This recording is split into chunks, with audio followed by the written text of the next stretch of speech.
This is the Palace of the Parliament, 270 by 240 It is meters. one of the largest buildings on the planet, and it's probably the heaviest. However, this concrete giant is small, compared with the master plan that created it. In the late 1970s, Romania's communist leader decided he wanted something new, a socialist capital. That centralized his country's political institutions and cemented his reign over the course of a decade. Nicolae Ceausescu set in motion one of the most destructive master plans in human history, removing a section of Bucharest as large as Venice. Romania is special. Located on the eastern end of the European continent, it's home to one of the most seismically active areas in Europe. The Francian mountain range within the Carpathians produces unusually strong earthquakes.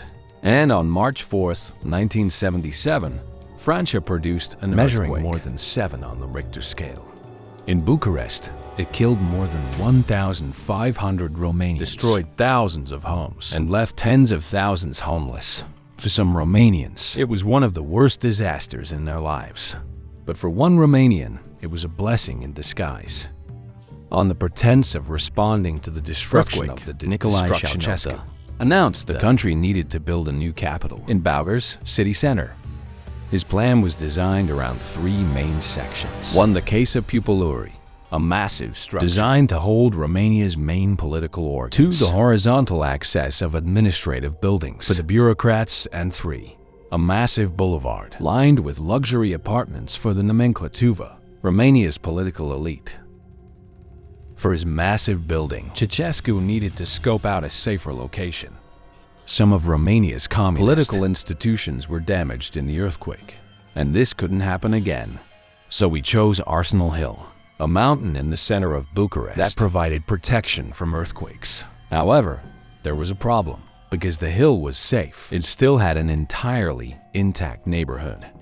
Actually, this wouldn't be a problem for Ceausescu at all. He'd just destroy it. It was only a problem for the people living there. In the mid to early 1970s, Romania's Communist Party adopted multiple national systematization laws. The fundamental goal was to develop backwards regions and prioritize dense urban areas over rural ones. To do this, the party ordered villages to be converted into miniature cities with civic centers, functional zoning, and high-density buildings. At face value, it didn't seem entirely bad. Density can be good. But Romania's communists were impatient.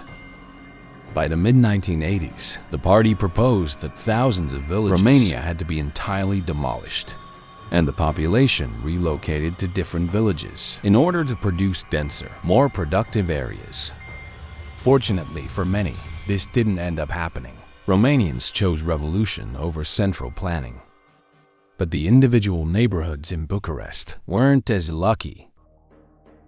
Ceausescu ordered the destruction of more than 10,000 homes and forcibly evicted more than 50,000 families. With a new blank canvas, he could start building. He launched a competition and received multiple designs.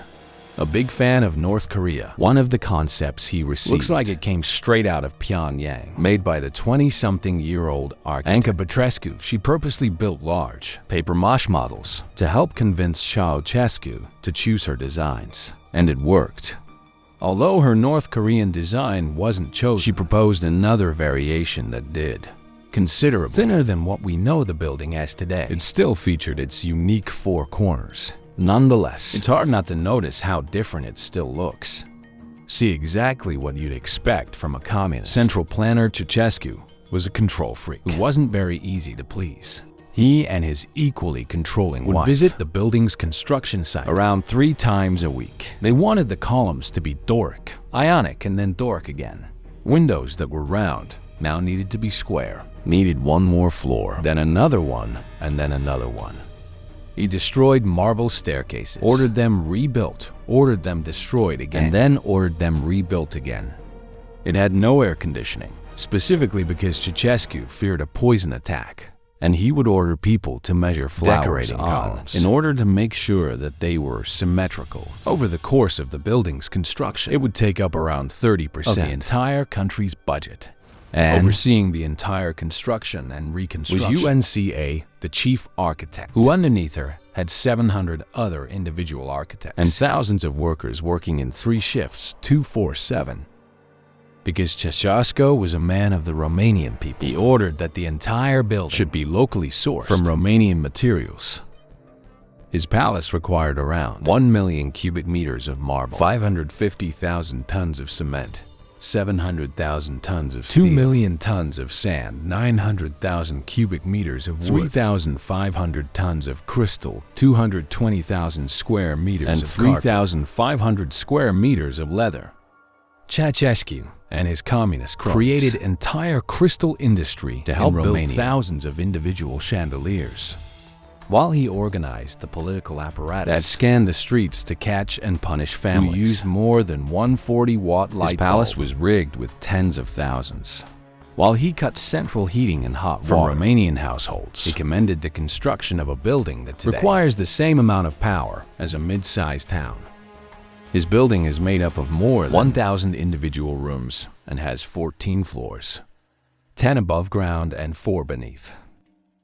Building is also supposedly fitted with an atomic bunker and a tunnel system that could have secured an escape in case of the need for an evacuation. Unfortunately for Ceausescu and his wife, their tunnels wouldn't be useful enough in time. Now that he had a design for his building, Ceausescu also needed an equally monumental access. Called the Victory of Socialism Boulevard, it would purposely be made longer than the Champs-Élysées, around 3.5 kilometers in length and 90 meters wide. Lining his boulevard are 10-story apartment buildings that were intended for key members of his party. From a distance, his boulevard seems like it completely disregards the native conditions of the city, as though the buildings were just glued on. And that's because they were. Eugenio Iortisescu was a Romanian, also known as the Engineer of Heaven. Concerned about the planned communist destruction, he developed a system to move churches and historical buildings on rails. This allowed others to save historical buildings that would have otherwise stood in the way of Ceausescu's grand plans. The last part of Ceausescu's plan were the administrative buildings surrounding the Piața Constituției, a massive semicircle where Ceausescu was supposed to address his people. Unfortunately for Nicolae, though, the building would not be completed in time for him to use it instead. Romanians grew restless, and they'd end Ceausescu's reign. Both him and his wife were sentenced in a brief military show trial and executed via firing squad. After his death, Ceausescu's palace remained unfinished. It was unclear what to do with it. There were those who suggested that it should be demolished. It was the purest symbol of communism and Ceausescu's cult of personality. And there were also ideas to convert it into the world's largest shopping casino and even into a Dracula theme park.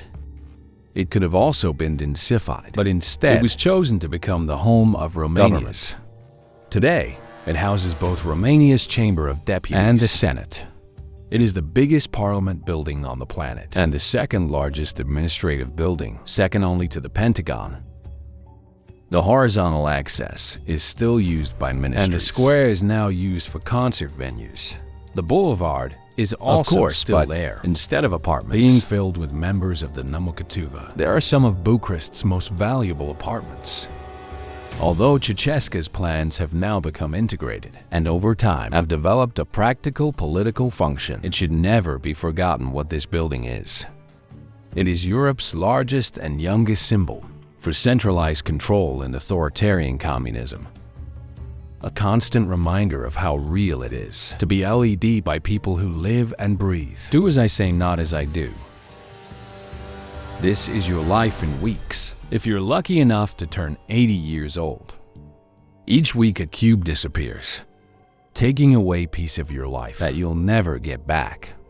At first you may not care, especially when you have cubes to spare. But as you get older, it becomes clearer. We know that our time binging TV shows, getting angry and regretful, requires a cost. Each cube given is one that you'll never get back. And there's probably no larger cube consumer than the job you choose to dedicate your life to. 80,000 hours is the amount of time you'll spend in a career, and it's also the name of the nonprofit that wants to help you find a meaningful one. If your cubes have to go, why not give them to a career that impacts something you care about? The choice of a career is a hard one, but 80,000 Hours is here to help you. They've been researching the question for how you can find a fulfilling career that also does good for years. They have a website that provides you their research, podcast, and also a newsletter. They have a job board that provides hundreds of open potential high-impact career paths, and all of their advice and research is free forever.